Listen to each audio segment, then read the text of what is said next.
Une IPO, Initial Public Offering, est l'entrée en bourse d'une société. Elle permet aux investisseurs particuliers d'acheter pour la première fois les actions d'une société. Ce qui permet à l'entreprise de lever des fonds pour sa croissance, puisque c'est plus facile de demander 1000 € à 1 million de personnes que 1 milliard à une banque. Donc il faut déjà avoir une fameuse société pour penser à la coter en bourse. Eh bien en Belgique, on n'a simplement eu aucune IPO depuis 2022. D'ailleurs 2022, c'était pas la fête non plus.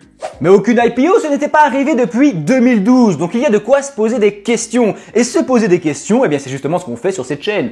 Après, même au niveau mondial, on a levé moins d'argent via des IPO, mais tout de même, c'est assez alarmant. Aucune IPO, je le répète, c'est une première depuis plus de 11 ans. Pourtant, le marché des actions n'a jamais été aussi haut. Le rebond a été spectaculaire, mais a complètement laissé la bourse belge dans l'ombre. Mais alors comment expliquer qu'il n'y ait eu aucune IPO en Belgique? Pourquoi les sociétés belges repoussent-elles leurs IPO? Est-ce qu'on va en voir dans le futur? Puisque tu le sais peut-être, les IPO peuvent présenter de formidables opportunités de plus-value à long terme. Et parfois non, donc bon, faut quand même garder la tête froide. Bref, c'est le sujet de cette vidéo et j'ai plusieurs points à aborder avec toi. Premièrement, entrer en bourse, c'est plutôt génial puisque ça permet de lever un montant considérable de capitaux. Par contre, les sociétés cotées en bourse doivent suivre des réglementations bien précises. Par exemple, le fait de publier ses comptes annuels ainsi que certaines informations financières. Cela permet aux investisseurs de savoir exactement dans quoi ils investissent. Entrer en bourse, c'est donc divulguer de précieuses informations financières à ses investisseurs, mais également à ses concurrents. Sans parler des coûts administratifs d'une IPO qui peuvent être relativement importants. Mais c'est pas ça qui rebute les entreprises belges à entrer en bourse, puisque ce sont des règles qui ont toujours existé. Ça pourrait plutôt venir de la chaîne de financement. En effet, je t'ai dit que la bourse avait bien augmenté en fin d'année 2023 et début 2024. Cependant, ce ne sont pas les petites entreprises de croissance qui ont bénéficié de la remontée des cours de la bourse, mais bien les grosses sociétés déjà en place ayant un bilan exemplaire. Comme le climat boursier reste relativement incertain, les investisseurs ont peur. D'ailleurs, je t'ai fait une vidéo sur les crashs boursiers il n'y a pas longtemps. Les investisseurs vont donc choisir des entreprises avec des fondamentaux solides qui peuvent performer sur le long terme. Donc une grosse partie des fonds partent vers les 7 magnifiques américaines. C'est ainsi qu'on surnomme Apple, Microsoft, Amazon, Alphabet, ça c'est Google,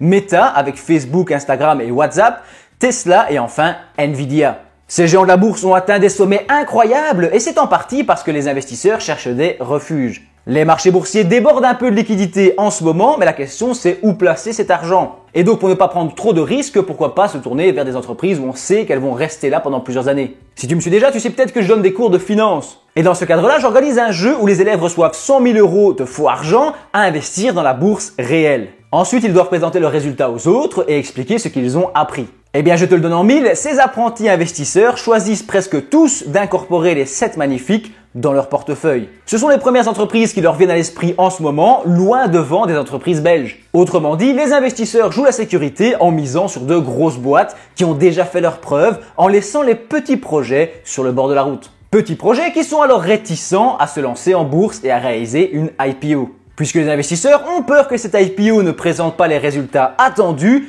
dans cette période pour le moins étrange.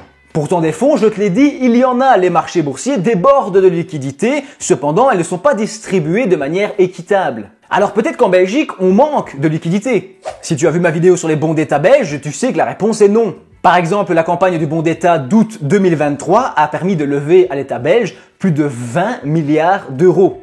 Cet engouement des Belges pour les bons d'État témoigne de leur réticence à investir dans des placements plus risqués. Et donc d'investir dans les sociétés de leur propre pays, et donc ça démotive un petit peu les entreprises belges à faire une IPO. Pourtant, avec ces 20 milliards de bons d'État, on peut voir cette volonté des Belges d'investir dans leur propre pays. D'ailleurs, ça c'est un élément à prendre en compte, puisque une entreprise belge qui réalise une IPO s'attend d'abord à recevoir des fonds et à intéresser le public belge. Et après, au-delà de ce que je t'ai raconté, rajoutons-en une petite couche avec les divers conflits qui existent à travers le monde. Mais également l'inflation, la diminution du pouvoir d'achat ainsi que l'augmentation des taux d'intérêt. Puisqu'on le sait, en Belgique, les gens ont plus tendance à investir dans l'immobilier qu'en bourse. Ce qui m'étonne d'ailleurs beaucoup, puisque en Belgique, on a un des rares systèmes qui permet d'avoir des avantages fiscaux incroyables pour les investisseurs en bourse. D'ailleurs, je pense que je vais faire une vidéo sur le sujet puisque j'ai vu une étude qui expliquait qu'on a à peu près 7 à 8% des Belges qui investissent en bourse. Dans ceux qui sont en âge de le faire, évidemment.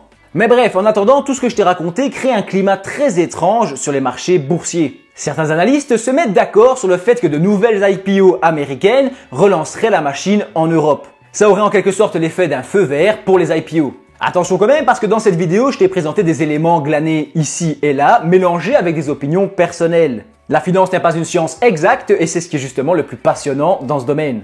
D'ailleurs, il n'y a pas si longtemps, je lisais un article plutôt sérieux qui expliquait par A plus B pourquoi les analystes prévoyaient que fin 2023 et 2024, ce serait l'hécatombe sur les marchés boursiers. Les marchés dans le rouge et les actions au plus bas. Alors qu'en réalité, tu le sais, on a touché les plus hauts historiques. Donc finalement, qui sait ? Toi peut-être, alors donne-nous ton avis en commentaire, pense à t'abonner au passage. Je t'affiche ici un autre contenu exceptionnel sur l'investissement en bourse et je te dis merci d'avoir regardé ma vidéo jusqu'au bout.